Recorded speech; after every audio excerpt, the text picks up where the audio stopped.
The next concept that we will learn about this chapter is permittivity. Children generally permittivity शुरुआत में सिखाई जाती है, पर मैं परमिटिविटी को सबसे लास्ट में सिखा रहा हूँ. इसका एक रीज़न है, मैं ये चाहता था कि आप इलेक्ट्रिक फील्ड को बहुत अच्छे से समझ जाओ परमिटिविटी शुरू करने से पहले. तो अब आप इलेक्ट्रिक फील्ड को अच्छे से समझ चुके हो, तब हम परमिटिविटी शुरू कर सकते हैं. तो परमिटिविटी क्या होती है? जो एप्सिलन होता है, एप्सिलन नॉट होता है, 1/4 एप्सिलन नॉट, ये जो आपने पढ़ा, ये परमिटिविटी क्या होती है? चिल्ड्रन, परमिटिविटी को इस तरह से समझो, परमिटिविटी एक परमिशन है. It is a permission. किस चीज की परमिशन? इलेक्ट्रिक फील्ड को रिजेक्ट करने की परमिशन. यानी कि परमिटिविटी एक तरीके की परमिशन है कि जाओ आप इलेक्ट्रिक फील्ड को रिजेक्ट कर सकते हो. So what is permittivity? Permittivity is the permission to reject electric field.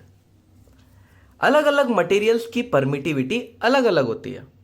अलग अलग मटेरियल्स इलेक्ट्रिक फील्ड को अलग अलग तरीके से रिजेक्ट करते हैं. Permittivity of free space is 8.85 into 10⁻⁻12.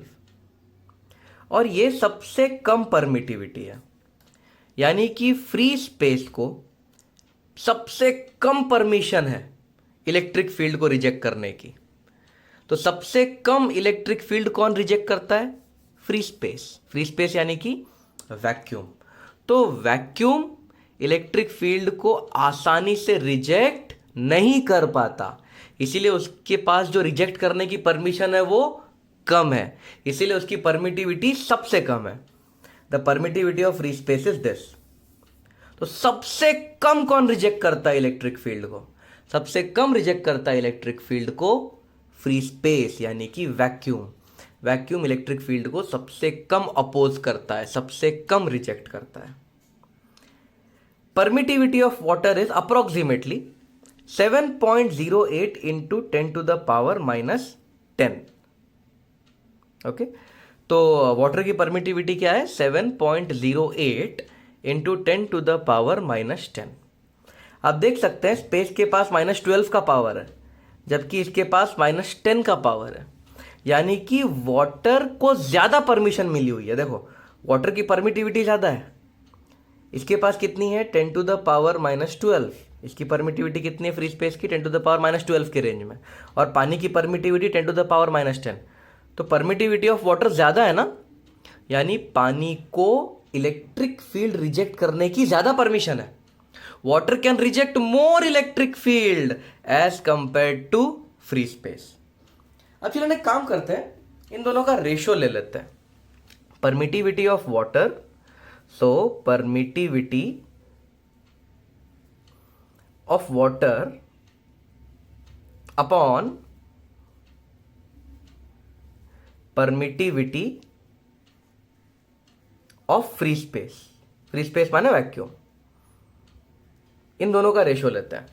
तो पानी की परमिटिविटी हमें पता है 7.08 इंटू 10⁻⁻10, और फ्री स्पेस की परमिटिविटी पता है 8.85 इंटू 10⁻⁻12. चलिए इसको कैलकुलेट करोगे तो लगभग 80 के आसपास आंसर आएगा. ओके, तो चलिए इसका क्या मतलब है? जब हम रेशियो लेते हैं तो क्या मतलब है? रेशियो लेना मतलब कौन किससे कितना गुना बड़ा है ये पता लगाना. Basic simple 5th standard mathematics. Ratio लिया मतलब मैंने क्या पता लगाया? मैंने ये पता लगाया कि पानी की परमिटिविटी स्पेस के कंपैरिजन में कितने गुना ज्यादा है. डिवीजन का यही मतलब होता है. If I do 100 divide by 5 I get 20. इसका मतलब जो 100 है वो 5 से 20 गुना ज्यादा है. सिंपल मीनिंग, ऐसे 5th स्टैंडर्ड कंसेप्ट है ये. सो आई हैव टेकन रेशियो. मैंने permittivity of water upon permittivity of free space का रेशियो लिया है. रेशियो लेने के बाद आंसर 80 आ रहा है. इस 80 का मतलब है पानी के पास 80 गुना ज्यादा परमिशन है इलेक्ट्रिक फील्ड रिजेक्ट करने के लिए as compare to free space. यानी पानी 80 गुना ज्यादा इलेक्ट्रिक फील्ड रिजेक्ट कर सकता है वैक्यूम के कंपैरिजन में.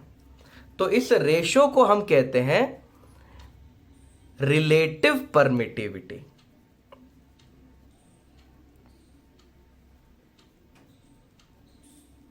रिलेटिव परमिटिविटी का दूसरा नाम भी है die electric constant.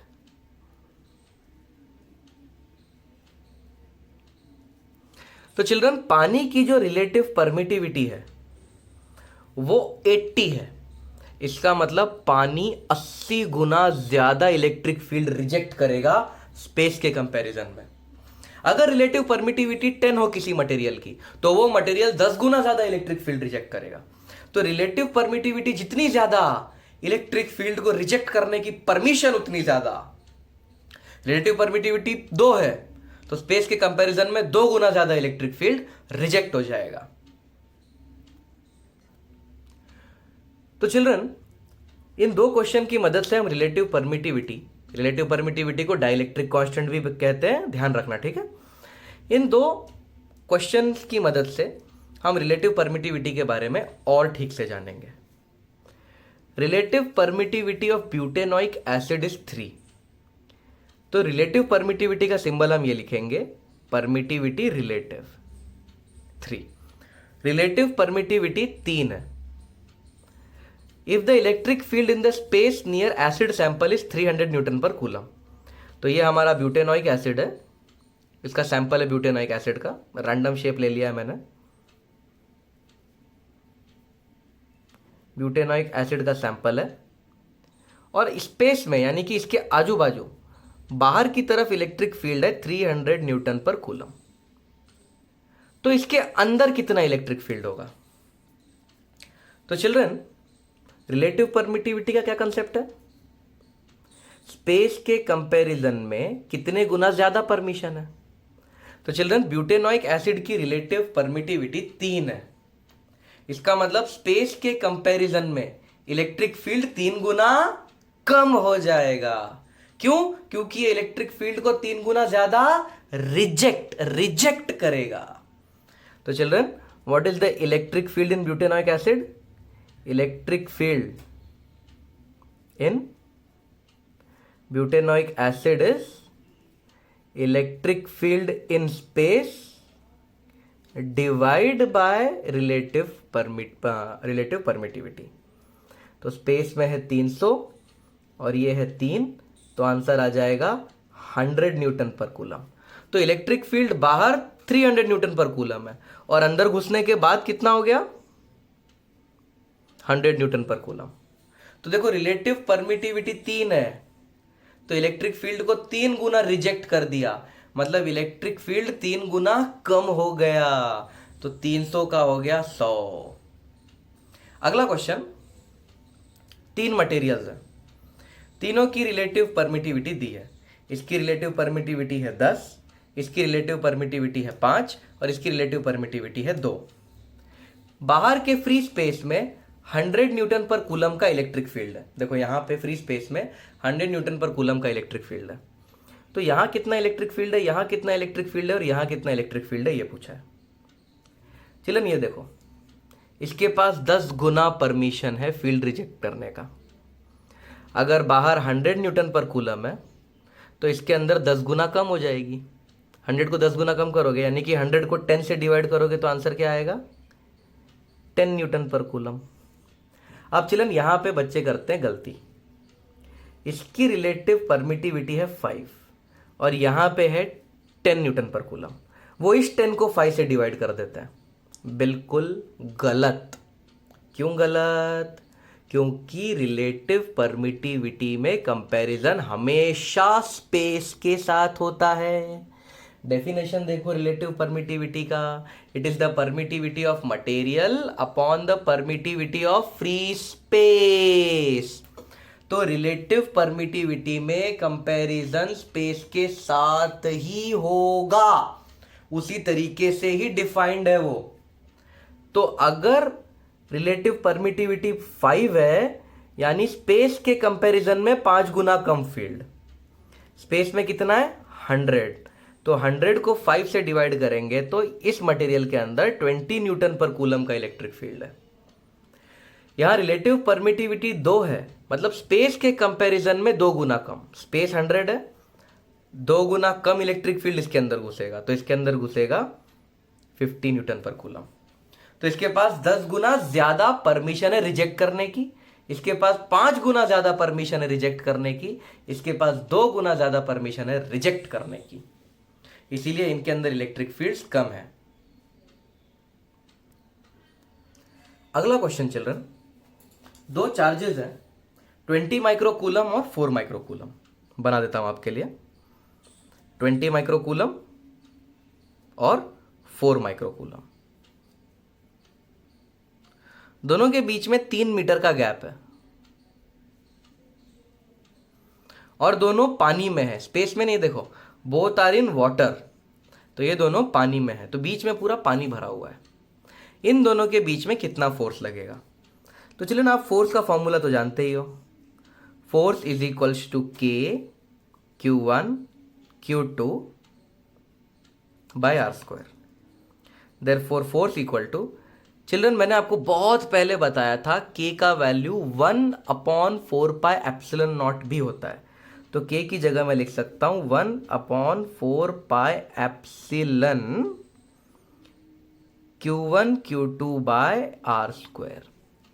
Now children ध्यान दो, मैंने एप्सिलन के आगे एक जीरो नहीं लगाया, 4πε0 नहीं लिखा। क्यों?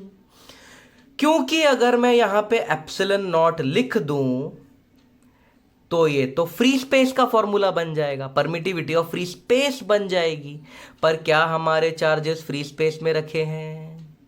बिल्कुल नहीं। हमारे चार्जेस कहां रखे हैं? पानी में। तो यहां परमिटिविटी तो आएगी, पर परमिटिविटी किसकी आएगी? पानी की। तो 1/4πε0 नहीं लिखना है के को यहां पे। ε0 कब लिखना है? जब स्पेस हो। यहां पे स्पेस है या पानी है? पानी है, तो यहां पे 1/4πε ऑफ वाटर लिखना पड़ेगा। Now children, permittivity of water को हम कैसे लिख सकते हैं? सॉरी, रिलेटिव परमिटिविटी को हम क्या लिखते हैं? Relative permittivity is permittivity of material. यहां पे मटेरियल वाटर है। रिलेटिव परमिटिविटी क्या होता है? Relative permittivity is permittivity of material upon permittivity of free space. Correct? तो रिलेटिव परमिटिविटी क्या है? Permittivity of water upon permittivity of free space. तो यहां से परमिटिविटी ऑफ वाटर मिल जाएगा ER इंटू E0। देयरफॉर जो फोर्स हो जाएगा वो हो जाएगा 1/4π। वाटर की जगह क्या लिख सकता हूं? रिलेटिव परमिटिविटी ऑफ वाटर की जगह क्या लिख सकता हूं? ER into E0 into Q1 Q2 by r square. तो चिल्ड्रन ये हमारा एक फॉर्मूला बन गया, नया फॉर्मूला। तो अगर जो बीच का स्पेस है, जो मीडियम है, अगर वो मीडियम स्पेस ना हो तो इस फॉर्मूले का यूज करना है। If the medium is not space, you have to use this formula. तो चिल्ड्रन देयरफॉर जो फोर्स हो जाएगा 1/4πε0 की वैल्यू तो अपने को पता है, 9 इंटू 10⁻⁹। रिलेटिव परमिटिविटी भी दी हुई है 80, तो डिवाइड बाय 80। Q1 की वैल्यू पता है 20 माइक्रो, Q2 की वैल्यू भी पता है 4 माइक्रो, डिस्टेंस भी दिया है 3 मीटर, तो 3 मीटर का हो जाएगा 9। तो ये 9 कट जाएगा, 24 80 कट जाएगा, तो जो फोर्स लगेगा वो होगा 10⁻³ न्यूटन। तो चिल्ड्रन सिर्फ फॉर्मूले में नीचे ER घुसाना है आपको, फोर्स के फॉर्मूले में। तो पहले का फॉर्मूला था 1/4πε0 Q1 Q2 by r square. ये फॉर्मूला कब था? जब स्पेस हो, मीडियम। लेकिन अब मीडियम हो गया पानी, तो बस पानी का जो रिलेटिव परमिटिविटी है उसे नीचे घुसा दो, आपका काम हो जाएगा। तो चिल्ड्रन हमारा अगला कंसेप्ट है, इलेक्ट्रिक फील्ड जब भी किसी चीज के अंदर घुसता है तो उसकी वैल्यू कम क्यों हो जाती है? क्यों कोई भी चीज इलेक्ट्रिक फील्ड को परमिशन नहीं देता अपने अंदर घुसने में? जैसे कि इलेक्ट्रिक फील्ड जब पानी के अंदर घुसता है तो उसकी वैल्यू 80 गुना कम हो जाती है। आपने देखा पिछले एग्जांपल्स में। इलेक्ट्रिक फील्ड सिमिलरली आपके बॉडी में घुसेगा तो भी वो कम हो जाएगा। तो क्यों इलेक्ट्रिक फील्ड कम होता है जब वो किसी भी बॉडी के अंदर घुसता है? तो पता लगाते हैं। Why does electric field decrease in dielectric? भाई ये डाई इलेक्ट्रिक क्या होता है? डाई इलेक्ट्रिक मतलब इंसुलेटर। तो जैसे कि इंसुलेटर्स होते हैं, जैसे कि pure water, plastic, etcetera etcetera etcetera, ये इंसुलेटर्स में जब इलेक्ट्रिक फील्ड अंदर घुसता है तो ये इलेक्ट्रिक फील्ड कम क्यों हो जाता है, ये पता लगाते हैं। तो चिल्ड्रन, सबसे पहले हमें समझना पड़ेगा कि ये जो डाइलेक्ट्रिक यानी कि इंसुलेटर होता है, इसके भी कुछ टाइप्स होते हैं। तो डाइलेक्ट्रिक के दो टाइप्स हैं। एक होता है पोलर डाइलेक्ट्रिक और एक होता है non polar dielectric. So let us understand polar dielectric first. तो पोलर डाइलेक्ट्रिक का मैं एग्जांपल दूंगा तो आप तुरंत समझ जाओगे पोलर डाइलेक्ट्रिक कैसा होता है। मान लो NaCl। आपने NaCl यानी कि कॉमन सॉल्ट तो आपको पता ही है। NaCl में क्या होता है? NaCl में एक Na प्लस होता है और एक Cl माइनस होता है। ये भी आपने केमिस्ट्री में बहुत अच्छे से पढ़ा ही होगा। ऑफकोर्स अब 12th में NaCl के बारे में तो पता ही होगा। तो जो NaCl है, सोडियम क्लोराइड, उसमें जो Na होता है वो प्लस होता है और Cl माइनस होता है। तो अगर हम NaCl को कंसिडर करें तो उसमें एक तरफ कुछ पॉजिटिविटी है और दूसरी तरफ कुछ नेगेटिविटी है, यानी कि इनके पॉजिटिव और नेगेटिव के बीच में कुछ डिस्टेंस है। तो ऐसे डाई इलेक्ट्रिक को, जिसमें पॉजिटिव चार्ज और नेगेटिव चार्ज के बीच में कुछ डिस्टेंस होता है, उसे हम पोलर डाई इलेक्ट्रिक कहते हैं। तो चिल्ड्रन, सपोज ये एक NaCl का सैंपल है, HCl भी हो सकता है, NaCl, HCl, बहुत सारे पोलर डाई इलेक्ट्रिक्स है दुनिया में। सपोज ये एक पोलर डाई इलेक्ट्रिक का सैंपल है, यानी कि सपोज ये NaCl का एटम है, तो एक Na प्लस होगा, एक Cl माइनस होगा, यानी कि प्लस और माइनस थोड़े से सेपरेटेड, एकदम घुसे हुए नहीं एक दूसरे के अंदर, प्लस और माइनस में थोड़ा सा गैप है। तो सपोज ये NaCl का एक सैंपल है, यहाँ पे इस तरह से मैं इसको रिप्रेजेंट करूंगा। तो NaCl के सैंपल में एक जगह थोड़ी सी पॉजिटिव और एक जगह थोड़ी सी नेगेटिव होती है। एक साइड थोड़ा सा पॉजिटिव और एक साइड थोड़ा सा नेगेटिव। सोडियम का साइड पॉजिटिव, क्लोरीन का साइड नेगेटिव, पॉजिटिव नेगेटिव। तो इस तरह से रैंडमली NaCl के जो बहुत सारे एटम्स हैं रैंडमली फैले हुए हैं, positive negative, positive negative, positive negative. तो आप देख सकते हैं कि NaCl के जो सैंपल्स हैं, इसके जो एटम्स है, इंडिविजुअल एटम्स, वो इस तरह से रैंडमली फैले हुए हैं। अब हम क्या करते हैं? अब हम एक इलेक्ट्रिक फील्ड अप्लाई करते हैं। तो जैसे ही मैं इलेक्ट्रिक फील्ड अप्लाई करूंगा, ये देखो, ये पोलर में मैंने इलेक्ट्रिक फील्ड अप्लाई कर दिया। ये है एक्सटर्नल इलेक्ट्रिक फील्ड। ओके, तो मैंने एक एक्सटर्नल फील्ड अप्लाई कर दिया। तो एक्सटर्नल फील्ड अप्लाई करने की वजह से क्या होगा? ये जो एटम्स हैं जो रैंडमली ओरिएंटेड थे, ये अब एक्सटर्नल इलेक्ट्रिक फील्ड के साथ अलाइन हो जाएंगे। क्यों अलाइन हो जाएंगे भाई? क्योंकि ये जो प्लस है इसके ऊपर फोर्स लगेगा, माइनस के ऊपर फोर्स लगेगा। इलेक्ट्रिक फील्ड में चार्जेस के ऊपर फोर्स लगता है, बेसिक है इलेक्ट्रोस्टैटिक्स का।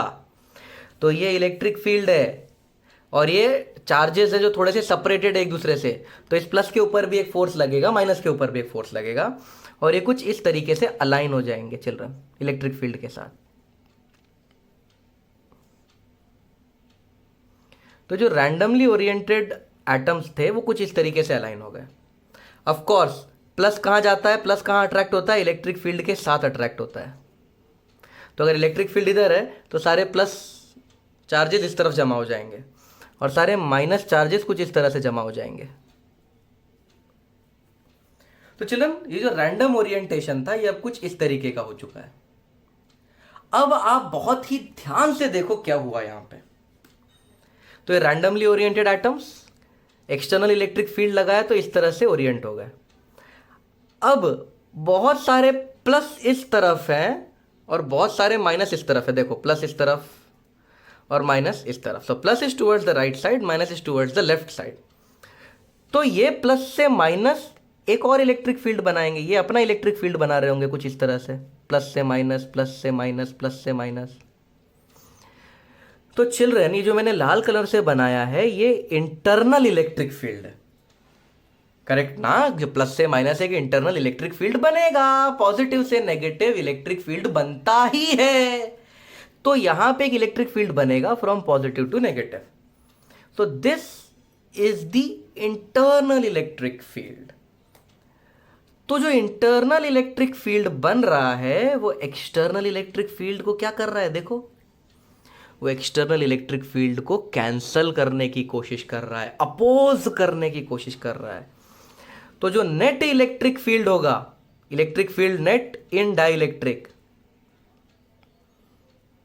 वो होगा जो एक्सटर्नल इलेक्ट्रिक फील्ड हमने दिया है माइनस जो इंटरनल इलेक्ट्रिक फील्ड डेवलप हुआ है। तो चलन, पोलर डाइलेक्ट्रिक में क्या होता है? पोलर डाइलेक्ट्रिक में पहले जो दो सेपरेट चार्जेस हैं वो रैंडमली ओरिएंटेड होते हैं, लेकिन जैसे ही हम इलेक्ट्रिक फील्ड लगाते हैं वो इलेक्ट्रिक फील्ड से अलाइन हो जाते हैं और उनका खुद का जो इलेक्ट्रिक फील्ड है वो एक्सटर्नल इलेक्ट्रिक फील्ड को अपोज करता है। इसीलिए इसके अंदर, इस मटेरियल के अंदर जो नेट इलेक्ट्रिक फील्ड है वो कम हो जाता है फ्री स्पेस के कंपैरिजन में। अब हम समझते हैं नॉन पोलर डाइलेक्ट्रिक क्या होता है।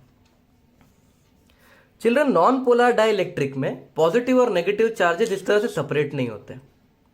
पॉजिटिव और नेगेटिव चार्जेस तो होते हैं but they are not as separated as in NaCl, HCl etcetera etcetera. तो नॉन पोलर डाइलेक्ट्रिक में जो चार्जेस होते हैं वो एक साथ इस तरीके से ओरिएंटेड होते हैं। तो जहां पॉजिटिव चार्ज होगा वहीं पे नेगेटिव चार्ज होगा। चिल्ड्रन, पोलर डाइलेक्ट्रिक भी न्यूट्रल होता है, नॉन पोलर डाइलेक्ट्रिक भी न्यूट्रल होता है। देखो, positive negative neutral, positive negative neutral, लेकिन यहां पे पॉजिटिव नेगेटिव थोड़े से डिस्टेंस पे होते हैं, यहां पे पॉजिटिव नेगेटिव साथ में होते हैं। तो इस तरह की सिचुएशन होती है नॉन पोलर डाइलेक्ट्रिक में। अब सपोज अगर मैं यहां पे लगा दूं इलेक्ट्रिक फील्ड,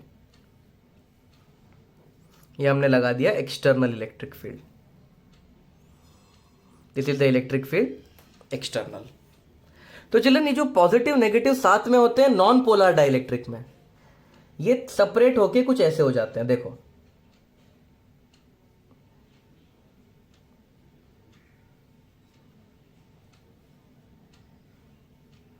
ये जो प्लस है वो थोड़ा सा इस तरफ आ जाएगा। क्यों? इलेक्ट्रिक फील्ड के साथ इलेक्ट्रिक फील्ड के इस तरफ जाता है ना प्लस, और माइनस है वो इधर आ जाएगा। Plus minus plus minus plus minus plus minus. तो कुछ इस तरीके से जो नॉन पोलर डाइलेक्ट्रिक होते हैं उसके चार्जेस रीडिस्ट्रीब्यूट हो जाएंगे। तो अब आप देख सकते हो, पॉजिटिव से नेगेटिव, ये भी एक इंटरनल इलेक्ट्रिक फील्ड बना रहा है। पॉजिटिव से नेगेटिव, पॉजिटिव से नेगेटिव, पॉजिटिव से नेगेटिव, इसने भी एक इंटरनल इलेक्ट्रिक फील्ड बना लिया। और ये इंटरनल इलेक्ट्रिक फील्ड क्या कर रहा है? ये इंटरनल इलेक्ट्रिक फील्ड इस डायरेक्शन में है ना, एक्सटर्नल फील्ड इस डायरेक्शन में। तो जो इंटरनल फील्ड है वो एक्सटर्नल फील्ड को अपोज कर रहा है। इसीलिए नॉन पोलर डाइलेक्ट्रिक के अंदर भी इलेक्ट्रिक फील्ड कम हो जाता है। तो डाइलेक्ट्रिक चाहे पोलर हो चाहे नॉन पोलर हो, इलेक्ट्रिक फील्ड हमेशा इसके अंदर घुसने के बाद कम हो ही जाता है। तो चिल्ड्रन, मैंने जो भी वर्ड्स में बोला है आप उसे अपने लैंग्वेज में लिख लीजिए। इसके बारे में मैंने जो भी वर्ड्स में बोला है वो वीडियो में पॉज करके उसको पूरा लिखिए। ओके, ये सिर्फ ड्राइंग बनाओगे तो याद नहीं रहेगा, पूरी चीजें लिखिए। और इस वीडियो का आखिरी कंसेप्ट चिल्ड्रन, कंडक्टर के अंदर इलेक्ट्रिक फील्ड जीरो क्यों होता है? हमने पहले इसका एक दूसरे तरीके का प्रूफ देखा था, अब हम कुछ और तरीके से इसको समझेंगे। इलेक्ट्रिक फील्ड जीरो क्यों होता है कंडक्टर में? चलिए, इलेक्ट्रिक फील्ड जीरो होने का मतलब है इलेक्ट्रिक फील्ड कंडक्टर के अंदर घुस ही नहीं पाता, यानी कंडक्टर के पास इनफाइनाइट परमिशन है। तो relative permittivity of conductor is infinite. इसके पास इनफाइनाइट परमिशन है इलेक्ट्रिक फील्ड को रिजेक्ट करने की। ये इतना इलेक्ट्रिक फील्ड रिजेक्ट करता है कि इलेक्ट्रिक फील्ड कंडक्टर के अंदर घुस ही नहीं पाता। So the relative permittivity of of conductors is infinite. तो क्यों कंडक्टर में जीरो इलेक्ट्रिक फील्ड घुसता है? क्यों electric field inside conductor is zero? तो इसका रीजन देखते हैं चिल्ड्रन। सपोज ये एक मेटल है, मेटल का पीस है, यानी कि एक बहुत अच्छा कंडक्टर है ये। चिल्ड्रन कंडक्टर्स के पास फ्री इलेक्ट्रॉन्स तो होते ही, आपने 10th में पढ़ा होगा फ्री इलेक्ट्रॉन नाम की चीज। तो conductors have lot of free electrons. मान लो मैंने यहां पे इलेक्ट्रिक फील्ड कुछ इस तरीके का इस्टेब्लिश कर दिया। This is the external electric field, electric field external. तो चिल्ड्रन इस कंडक्टर के इलेक्ट्रॉन्स, चिल्ड्रन इलेक्ट्रिक फील्ड ऐसा है, इलेक्ट्रिक फील्ड यहां से शुरू हो रहा है, यहां खत्म हो रहा है, मतलब इलेक्ट्रिक फील्ड पॉजिटिव से शुरू होता है, तो यहां पॉजिटिविटी है और यहां नेगेटिविटी है, करेक्ट ना? इलेक्ट्रिक फील्ड अगर ऐसा है तो यहां पे पक्का पॉजिटिविटी होगी और यहां पक्का नेगेटिविटी होगी, इसीलिए इलेक्ट्रिक फील्ड कुछ ऐसा बना। नाउ चिल्ड्रन, कंडक्टर के फ्री इलेक्ट्रॉन्स कहां जाएंगे? नेगेटिव के पास या पॉजिटिव के पास? 2 पैसे का दिमाग चाहिए इस क्वेश्चन के आंसर देने का। इलेक्ट्रॉन्स कहां जाएंगे, नेगेटिव के पास या पॉजिटिव? ऑफ कोर्स पॉजिटिव के पास। तो सारे इलेक्ट्रॉन्स क्या होते हैं, यहां जमा होने लगते हैं। तो फ्री इलेक्ट्रॉन्स इस तरफ जमा होने लगता है। अब क्योंकि इलेक्ट्रॉन्स नेगेटिव चार्ज यहां जमा हो गया है, तो यहां इस तरफ क्या डेवलप हो जाएगा? Of course positive charge. अब चिल्ड्रन, ये जो पॉजिटिव चार्ज है और यहां पे नेगेटिव चार्ज है, तो ये खुद का एक इंटरनल इलेक्ट्रिक फील्ड बनाएंगे। This is the internal electric field.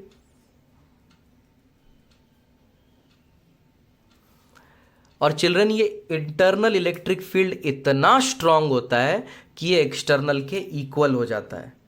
In conductors the internal electric field is equals to external electric field.